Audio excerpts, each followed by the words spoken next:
Words to which I should like to call your attention this evening are to be found in the second book of Kings. Cuando Eliseo, el varón de Dios, oyó que el rey de Israel había rasgado sus vestidos, envió a decir al rey: ¿Por qué has rasgado tus vestidos? Venga ahora a mí y sabrá que hay profeta en Israel. Él entonces descendió y se zambulló 7 veces en el Jordán, conforme a la palabra del varón de Dios, y su carne se volvió como la carne de un niño, y quedó limpio.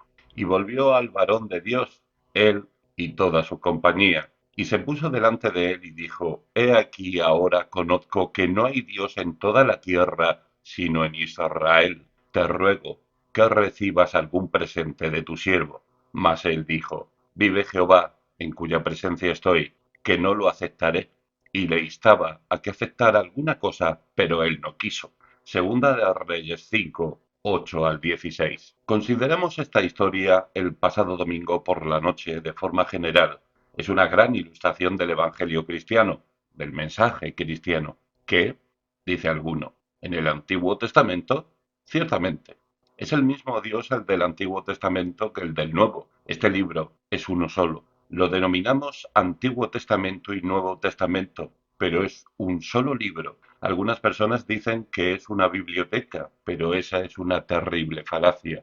No es una biblioteca, es un solo libro con 66 secciones, pero un solo libro, dado que hay un solo tema, un solo mensaje. Ese mensaje es acerca de lo que Dios ha hecho con respecto al hombre pecador. Ese es el único mensaje de la Biblia de principio a fin. Es un libro acerca de la vida, un retrato del hombre en su amargura como resultado del pecado, de sus intentos de liberarse y de su completo fracaso. Junto a ese tema tenemos la revelación de lo que Dios ha hecho por el hombre en su desesperada angustia y de cómo ha creado un camino de redención por medio de su Hijo unigénito. Ese es el mensaje de toda la Biblia. En el Antiguo Testamento hay profecías de la redención y anuncios de ella por medio de ilustraciones e imágenes. Todo señala hacia ella. En los Evangelios tenemos el acontecimiento en sí. Luego, en el resto del Nuevo Testamento tenemos un análisis adicional y la explicación mirando hacia atrás. El asunto es el mismo, porque Dios trata al hombre de la misma forma en todas las épocas. En este segundo libro de Reyes, pues, tenemos un perfecto retrato del hombre en su necesidad y pecado y de cómo trata Dios a una persona así. En la pasada predicación lo tratamos en general. Vimos cómo el pecado es lo que arruina y estropea la vida. Toda infelicidad en el corazón humano en este preciso momento se debe al pecado. Si el pecado no hubiera entrado en este mundo, nadie sería infeliz. No había infelicidad en la vida hasta que llegó el pecado. El pecado lo estropea todo. Nadie es perfectamente feliz. Siempre falta algo. Si tan solo decimos, sí, pero siempre decimos, si tan solo el pecado es la causa de todo eso. Naamán era un gran hombre, de gran valor, pero era leproso y eso lo estropeaba todo. Luego vimos cómo los grandes del mundo no podían hacer nada para remediarlo. Los reyes eran completamente impotentes, como todos sus grandes hombres. El mundo no puede hacer nada con respecto al pecado. ¿Es esa una aseveración demasiado drástica? No, la historia de la civilización lo demuestra. La historia de la civilización es la historia del intento del hombre de liberarse. Pero no puede. La lepra es una enfermedad demasiado atroz. El pecado es un problema demasiado profundo para la capacidad e ingenuidad del hombre. Luego, la tercera cuestión era que el mundo está demasiado ciego y desconoce el remedio, aun a pesar de que éste está ahí. Esta humilde sierva sabía dónde debía ir Naamán. Si rogase mi señor al profeta que está en Samaria, él lo sanaría de su lepra. Ella y nadie más lo sabía. El remedio estaba ahí, pero Naamán, su esposa y los reyes de Siria e Israel lo desconocían por completo. El mundo siempre está buscando en todas las direcciones excepto en la que se encuentra el remedio. No sabe nada de él. Lo desestima considerándolo insignificante y sin valor y se ríe de él. Mi último punto era este. El propósito de la iglesia cristiana, como el de la sierva de la casa de Naamán, el sirio, es señalar el remedio, y el único remedio, profeta en Israel. Sí, e Isaac Watts dice mirando al Señor Jesucristo, gran profeta de mi Dios. Lo es, profeta, sacerdote y rey. Él es el remedio. Él puede curar el pecado. Él puede tratarlo por medio de su sangre. Él proporciona una doble cura que limpia tanto la culpa del pecado como su poder. Ese es el punto en que retomamos la historia nuevamente. Quizá pienses que no hay nada más que decir. Aquí hay un hombre desesperadamente enfermo de lepra.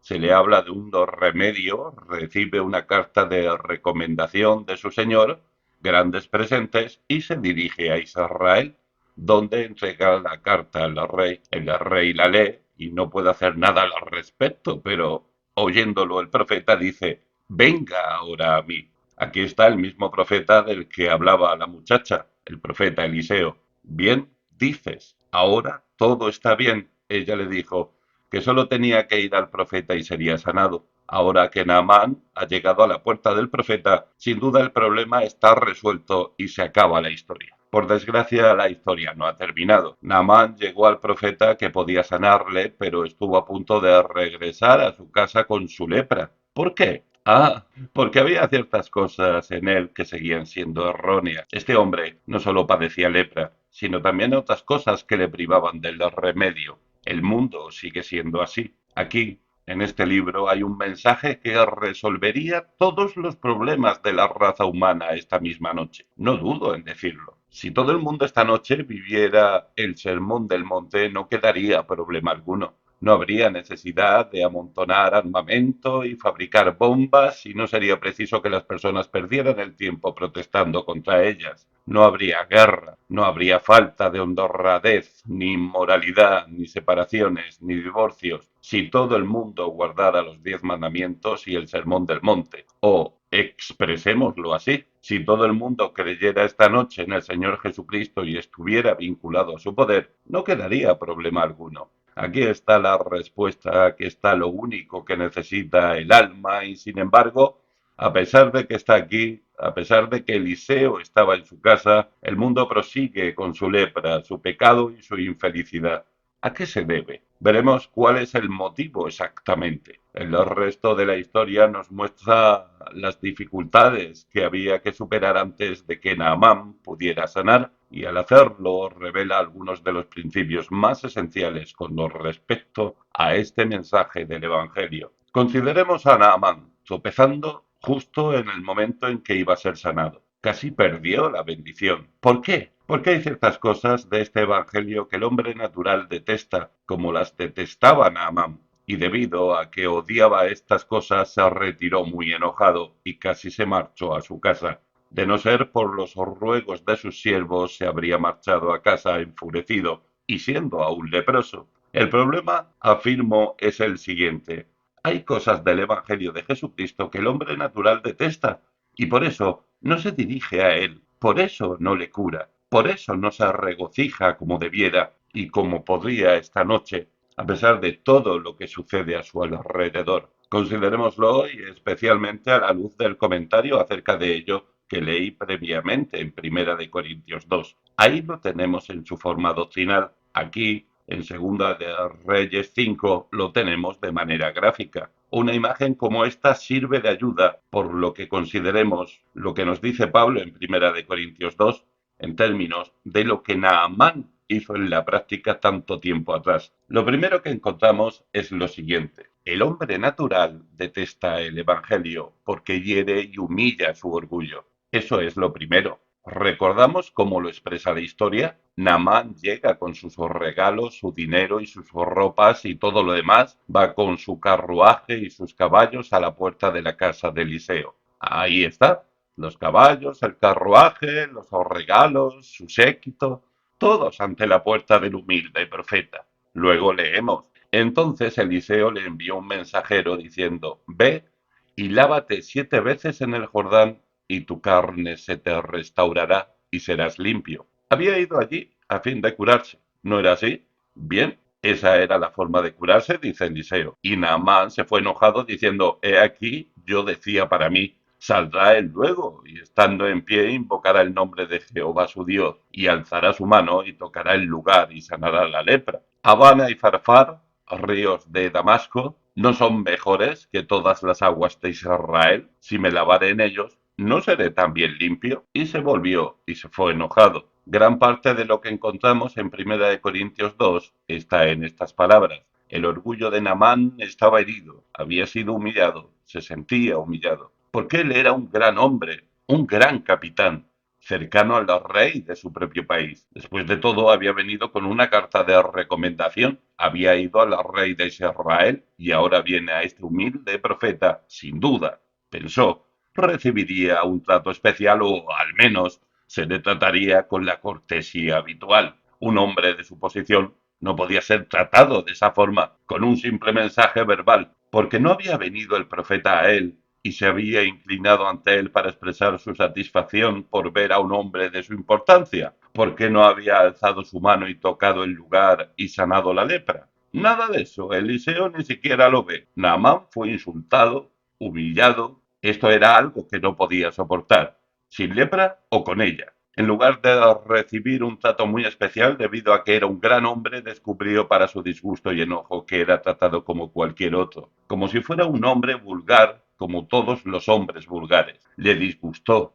no lo soportaba, se enfureció, estaba enojado. Eso era insultante, era completamente imposible y por tanto se marchó airado. Naaman no fue el último en hacerlo, ¿sabes? Hay muchas personas en esta congregación que se encuentran en esa misma situación, en este mismo momento. ¿Qué quieres decir? Preguntará alguien. Me refiero a esto. Las personas se ofenden ante la primera declaración del Evangelio, que es que no se reconocen divisiones ni distinciones en la casa de Dios. No importa lo que seas fuera de este edificio, cuando entras aquí eres exactamente igual que todos los demás. Por cierto, ese es el motivo por que pertenezco a la Iglesia Libre. En la Iglesia de Dios no hay una cabeza humana, solo hay un rey en la Iglesia, es el Rey Jesús. Aquí no hay distinciones ni divisiones, pero eso no nos gusta. Vivimos con esas cosas, estamos muy acostumbrados a ellas, y cuando nos enfrentamos a esto que es completamente opuesto a todo lo que creíamos y en lo que nos gloriábamos, nos echamos atrás, nos sentimos tristes y enojados. En la Iglesia de Dios no hay distinciones ni divisiones por cuestiones de nacimiento o trasfondo, raza o categoría social. Todo ello es completamente irrelevante. Paralelamente, en la casa de Dios no hay divisiones ni distinciones o categorías especiales debido al intelecto. Puedes ser el genio más grande del mundo. No importa, cuando vienes aquí eres como todos los demás. Estás en la misma situación que el más grande de los necios en el plano intelectual. Puedes ser alguien muy erudito y con grandes conocimientos, pero no supone la más mínima diferencia cuando atraviesas esa puerta. No te proporciona nada. Entras exactamente igual que si no conocieras nada, exactamente en la posición del ignorante más absoluto. De la misma forma, no hay distinciones en función del comportamiento moral de uno y su conducta en el pasado. Puede ser un dechado de virtudes, pero no te servirá de nada aquí y te enojará escuchar este Evangelio porque te dirá que toda tu justicia es trapo de inmundicia y que estás exactamente en la misma situación que el pecador más disoluto que acaba de llegar de la calle. No hay diferencia alguna. Ese es el mensaje del Evangelio cristiano. Aquí no hay casos especiales y eso es lo que tanto enfurece. Por eso les disgusta a las personas y se enojan. No hay casos especiales, ninguno en absoluto. Te diré otra cosa. Desde la perspectiva del Evangelio no supone diferencia alguna el siglo en que vivas. Este es un aspecto particularmente difícil para el hombre moderno. Vaya, dice, ¿quieres decir que nosotros que nos encontramos en el siglo XX estamos en la misma posición que las personas del siglo I? Absolutamente. No hay diferencia alguna en absoluto. Pero, estimado señor, dice alguien, mire todo lo que ellos desconocían, mire lo que sabemos, mire todo nuestro avance y progreso en el conocimiento. Mi respuesta es, no supone la más mínima diferencia. Estás aún en la misma situación que Naamán, que vivió siglos antes de Cristo.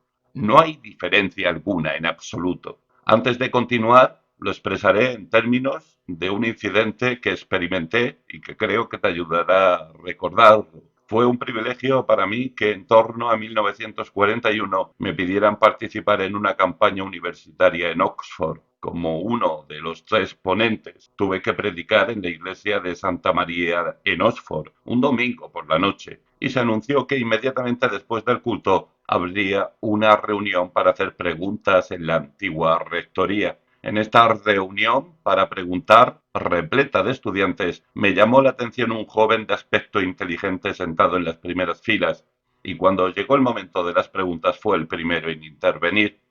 Nos dijo que era el número uno de la Union Debating Society, y ciertamente habló con la brillantez de un inveterado polemista. Primero hizo algunos cumplidos al predicador, eso forma parte del juego, y luego pasó a decir lo mucho que le habían atraído algunas partes de lo que había escuchado. Pero, ¿sabe? Dijo, hay algo que me parece desvirtuar el sermón. Reconozco la lógica y los argumentos de todo el discurso, pero no veo motivo alguno por el que ese mismo sermón, no podía haberse predicado a unos agricultores de Oxfordshire. Esa era la pregunta y el presidente me invitó a responder. Solo podía decir una cosa. Confesé abiertamente que hasta ese momento siempre había sido de la idea de que aún los estudiantes de la Universidad de Oxford eran seres humanos de barro, como todos los demás, y que desde la perspectiva del Evangelio no hay diferencia alguna entre el estudiante brillante y aquel que denominaba agricultor. Esto es lo que dice el propio Evangelio. No hay justo ni aun uno, pero por cuanto todos pecaron y están destituidos de la gloria de Dios.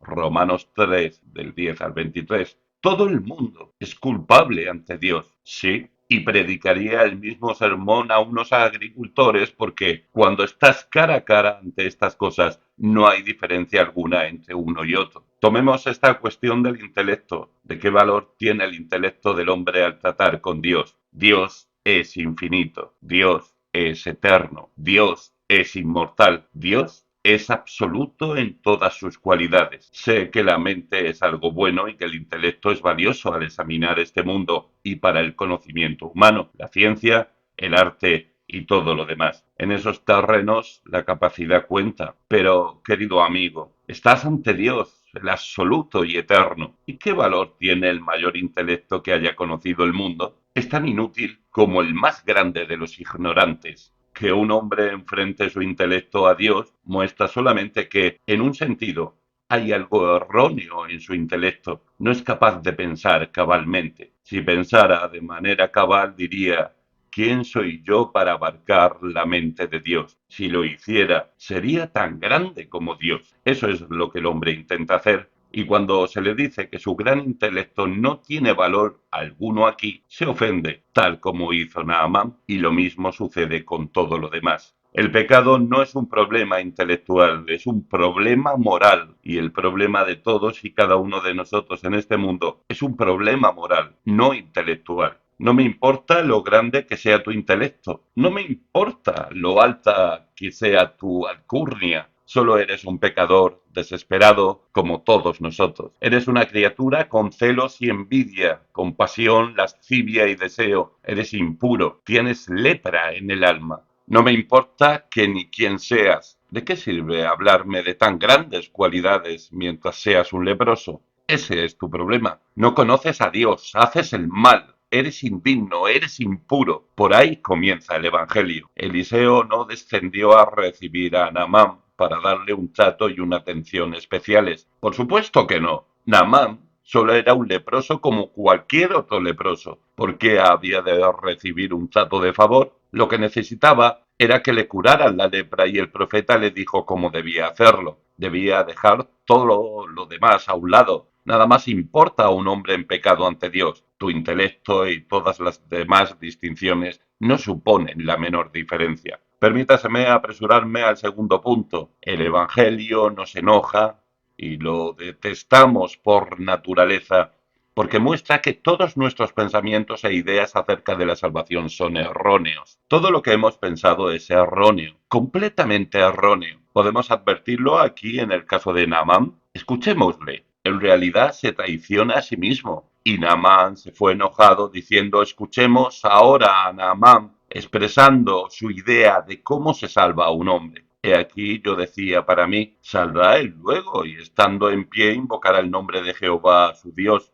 y alzará su mano y tocará el lugar y sanará la lepra. Si es cuestión de lavarse en un río, Habana y Farfad, ríos de Damasco, ¿no son mejores que todas las aguas de Israel? Este pobre país y su Jordán, si me lavare en ellos, ¿no seré también limpio? Y se volvió y se fue enojado. Esa era la idea de Naamán de cómo debía suceder. Su rey era culpable del mismo error. Envió un gran presente junto con Naamán. Salió, pues, él llevando consigo 10 talentos de plata y 6000 piezas de oro y 10 mudas de vestidos. Tomó también cartas para el rey de Israel. Lo mismo sucede al final, aún después de ser sanado, Naamán sigue teniendo la misma idea equivocada, y cuando volvió al varón de Dios y dijo, he aquí, ahora conozco que no hay Dios en toda la tierra, sino en Israel. Te ruego que recibas algún presente de tu siervo. Eliseo replicó, vive Jehová en cuya presencia estoy, que no lo aceptaré. Naamán lo conminó a aceptar un presente, pero él se negó. Naamán no podía entenderlo, porque todas sus ideas acerca de la salvación